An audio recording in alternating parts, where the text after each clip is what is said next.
this is Frank Furness, and we're in Iran at the moment. I'm so fortunate. I'm with some incredible speakers, and one of them is a really good friend of mine, Gary Bailey, and a lot of you watching will remember when he was playing for Manchester United, one of the best goalkeepers ever with Manchester United. Hey Gary, great to be with you. Great to be here. If they remember me, they're certainly not under 30 or 40, that's for certain. They're our age. Now Gary, you played for Manchester for many, many years, and you're now speaking on leadership. By the way, if anybody wants to get a leadership speaker anywhere in the world, Gary is one of the best, because what he talks about is what he learned from Sir Alex Ferguson and what it was like playing in a team. Gary, tell me, what was it like playing in an incredible team like Manchester United? It's a magic brand. I mean, it's a wonderful, wonderful club to play for. But with Sir Alex, he was something very different. I was actually retiring when he joined, so I got a chance when I was injured to watch him, see how he interacted with the players. He has set a culture at that club that is all about hard work. It's all about working together in a team environment, and it's about disciplines and what have you. And what's amazing about Sir Alex is he can be tough one moment, and yet he's an incredibly kind, down-to-earth man. Probably one of the most, or the least egotistical men I've ever met. I saw him the morning after they won the treble in 1999. I mean, the treble, the English League, the Cup, European League. If I'd have even been partially involved in something like that, I would have taken the plaudits all day long. When I said to him, Alex, brilliant, stunning, you're one of the best coaches ever, he said to me, Gary, no. He says, it's not about me.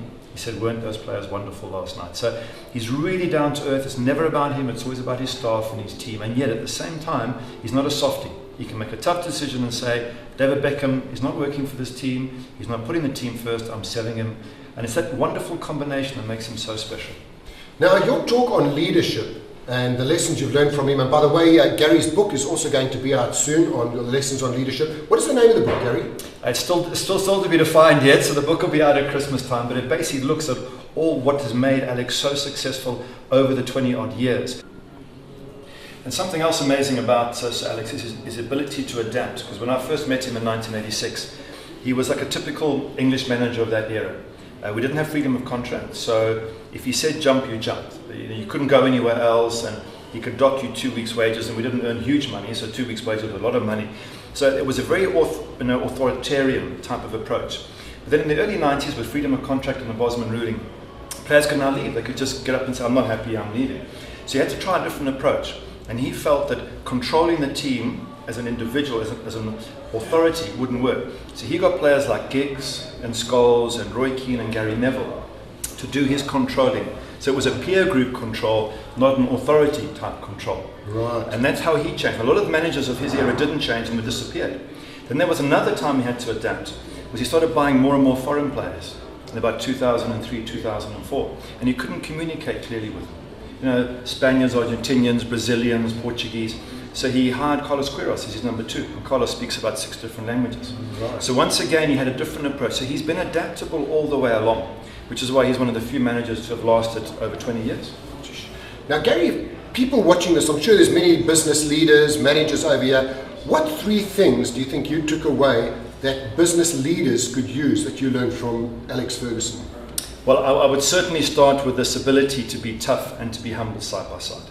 Second thing, observation skills, which is part of emotional intelligence. He's very good at observing. He's not one of those who runs around doing all the time. He watches, he knows what his players are doing, he knows where they are, he knows how they're behaving, he knows if there's anything irrational, and he keeps control of it. We've mentioned him being able to adapt, which is the third one, and I'd add one more, and that is he plans long term. He's always planning for the future. You look at Man United's team over the years, it's always had a fair sprinkling of youngsters coming through on a constant basis. Arsenal, for example, have youngsters but don't win things. So Alex has youngsters and keeps winning. And Chelsea have much older players, and they're going to have to sell a lot and keep buying. So he's already thinking 3, 4, 5 years ahead at the same time as doing a great job in the present. Now, if you can do that as a leader, if you can put all those 4 things together, and none of them are rocket science, they're all very simple principles. The difficulty is doing them all and doing them every single day. And that's what Sir Alex does. Oh, fantastic. Well, you've been watching my interview with Gary Bailey, the soccer legend. And Gary, if somebody wants to book you, find out a little bit more about you, what is your website? GaryBaileySpeaks.com. GaryBaileySpeaks.com. And by the way, why don't you take a look at some of my products, www.frankfurness.com. Download some of the free ebooks. And by the way, if you've enjoyed watching this video, please click the like and add a comment. Hey, thanks for watching, Gary. Thanks for your time. Nice to chat to you, Frank. Great.